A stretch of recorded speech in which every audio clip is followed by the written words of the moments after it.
It's the Booze Mill crew coming at you. Doing a lot of research on how to figure out how to wire whip lights into an old XJ.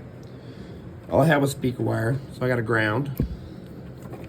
I got a positive to an inline fuse. You have to have an inline fuse. You run it. I ran it all the way over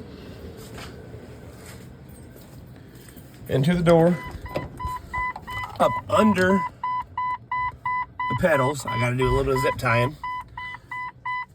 And then I came up to my switch. Back side of the switch, you'll have 1, 2, 3.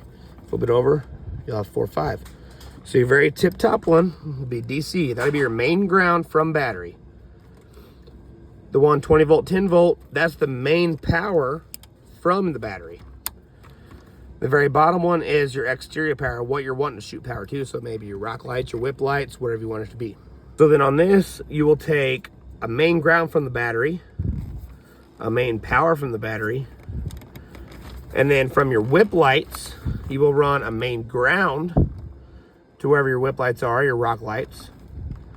Your main power won't get anything.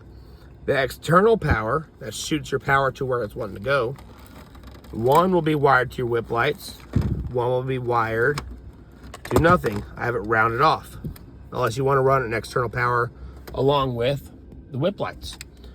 So now I flip those on, my whip lights are now on.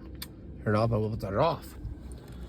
So like I said, you have to have your main ground to your battery, and from your battery and your switch, this has to go to the harness on the whip lights.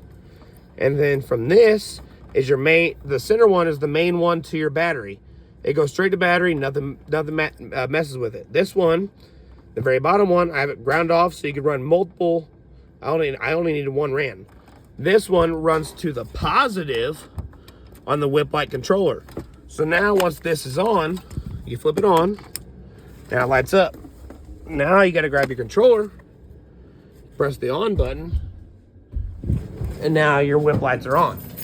You press the off button, they go off. Now you have this power button is still on, you press it off. I press the power button, nothing works. I turn it back on, I press the power button, and the whip lights come on.